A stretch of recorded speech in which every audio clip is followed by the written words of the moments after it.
Hi everybody, it's Marin. It has been a while since I've done a blog post, and I'm challenging myself to do a little bit more video these days. I've been thinking that I want to do that in general, and I'm especially challenging myself to do it right now because today's Monday, and on Friday I just had major dental surgery. I had all my lower teeth extracted, which is pretty, it's kind of a big deal. I won't go into all the medical reasons for it. I'm going to get the uppers done in the next couple of years too. So trust me when I say I did not make this decision lightly, and it's been kind of breathing down my neck for really a few years now. And so I'm glad to finally have it done, but and it's not done. It's going to be probably, I don't know, 6 to 9 month process just on the lowers. So it's kind of a big thing that I'm going through, and so I wanted to share. Partly I just wanted to kind of share some vulnerability, although I am going to talk about more about what I'm actually doing on my journey as well, and I hope that you'll listen to that. That's mostly what this video is about. But I wanted to share about, I wanted to do a video because I'm feeling kind of vulnerable and self-conscious about not having my teeth. I have a denture, but I'm not wearing it right now because it's pretty uncomfortable. I'm still kind of swollen after the surgery. So I don't have a denture, and I just feel a little self-conscious, like I look different, I speak, I have a little bit of a speech impediment now, and it feels a little awkward. And I thought, best way to handle vulnerability and awkwardness is just like step into it, step out and put myself in front of hopefully a supportive audience, and just kind of, get over that fear. I found with a lot of the early blog posts I wrote when I was having a lot of fear about this bike trip and this journey, every time a fear would come up, I'd write about it, and then I would notice that the fear was kind of gone. So that's what I'm hoping this video will be. I do really see a lot of value in written blog posts, even though I know that's kind of going the way of the dinosaur, but I will continue doing those. But I want to intersperse it more with video too, because I know people love that, and it's personal and engaging. So anyway, mostly what I want to talk about is just how excited I am about this whole bike tour thing. I mean, I got the trailer, which is awesome. I should probably do a whole blog post about just me doing my maiden voyage on the trailer, but I got the chubby trailer from Radical Design, and it's awesome. It's so cool. So I feel like I've really got a lot of the infrastructure in place because I have the bike and the trailer, and that's a lot of the infrastructure that I'll need to just take this trip. But in some ways, in many ways, a lot more important to me than the physical journey around the United States and Canada is going to be just the human part of it. And I can do that now. I don't have to wait until I actually get on the road. And so I've been doing what I used to call sessions, and I sometimes still call them sessions, kind of like me working with a client, and the client shares whatever and I support them, but I'm kind of leaning toward wanting to call it magical meetings now, because I find that sometimes it is a sort of a traditional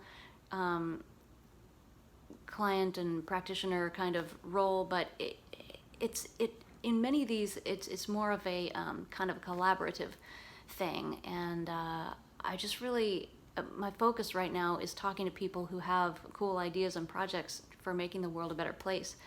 And I kind of started offering a bunch of these around the first of the year, or like late December, with kind of a theme of like sort of reviewing 2020 and kind of like putting that to bed. People could kind of review what it was like in their life and kind of put that to bed a little bit, and then come up with intentions for the coming year. And so I don't know, I think I've probably done like 40 of those sessions since I think it was December 21st or 22nd when I started doing that. It's probably been like 40 of those, and it's just been incredibly rewarding, and I just want to keep doing this. I probably just want to keep doing this for the rest of my life. I feel like this is my life's work, and adding the bicycle part and the geographic part is definitely going to be great, but it'll be a while before I get on the road. So I just want to invite anybody, if you want to do one of these sessions with me. It doesn't matter where you live. I've done them in Canada. I've done them with somebody in Australia, as well as, various places in the US and here in Portland.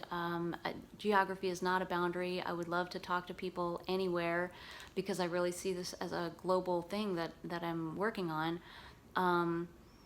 And so if you've done one of these sessions with me, many of you have, I mean, it's just really magical. Like, it's cooler than you think it'll be, because all it is just like an hour of talking on the phone or video about whatever your cool idea is. And like, I don't know, there's just, I've been saying this for years, I've been doing this for years, but really there is just such a magic and a power in doing that, and what happens when you spend an hour focusing on it with somebody who really cares and wants to help you hold the vision.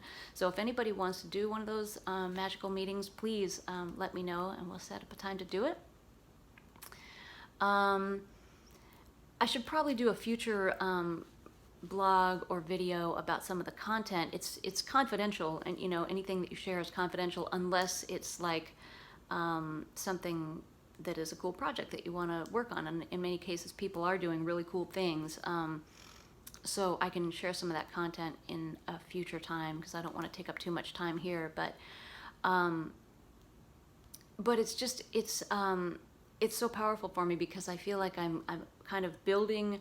The more I do these, the more I build a mental map, and part of it is a geographic map where I'm picturing where I'm going to be biking, and I'm thinking, okay, this person's here, I can meet this person when I'm there, or even just picturing where things are happening.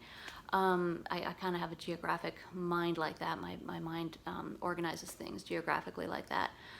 But it's also kind of more of a psychographic map, where I'm just like continually adding to this map of what kinds of things people are doing. And then the more I talk to people, the more I can network them with each other. Like, I'll talk to somebody and, oh, what a great idea, you know who you should talk to, this person I just met last week, they're doing something similar, here, let me put you in touch. And I've already been connecting people a lot with things like that, and it's just, it's what I want to do. It's really exciting. It feels great to me, and I know that the more I do it, it's just going to get better. So let me know if you want to do that. So yeah, in the future, I'll talk a little bit about what some of the stuff people are working on, and maybe some of the logistics about like the bike trailer and everything. I should probably sign off pretty soon. I do want to mention I am working on the financial aspect of this. I've already written about how I am working to manifest $50,000 for this year, which will start in September. I now have a new vision that I want to manifest that $50,000 by July 1st. I could explain why, but just take my word for it. That feels like the right time to me.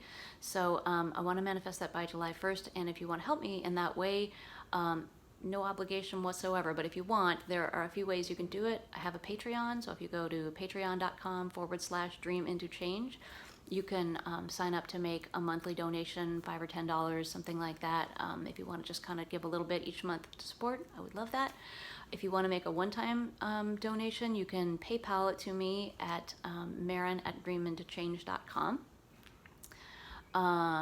And if you don't like PayPal, we can figure out some other way, but that's the way that I know that's easiest.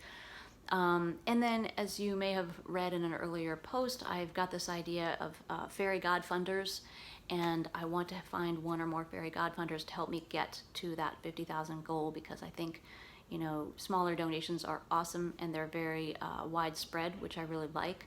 So I love that, but I think in order to get to that amount of money, I'm going to need some larger funders.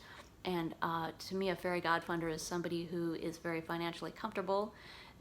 They've got plenty of money, and they see what I'm doing, they read about what I'm doing, and they think that it sounds really cool, and they're like, I'm going to write you a check for $50,000 or $30,000, $10,000, whatever, you know, there could be a few of them. And ultimately, I would love to find several fairy godfunders, and maybe, well, that's kind of secret what I want to do in the future. But anyway, for right now, if you know anybody like that, feel free to let them know about my work. Anyway, thank you for watching. I'm so excited. I really hope to talk to some of you soon, and thank you for helping me get through some of my self-consciousness about the surgery as well. Thank you. Stay tuned.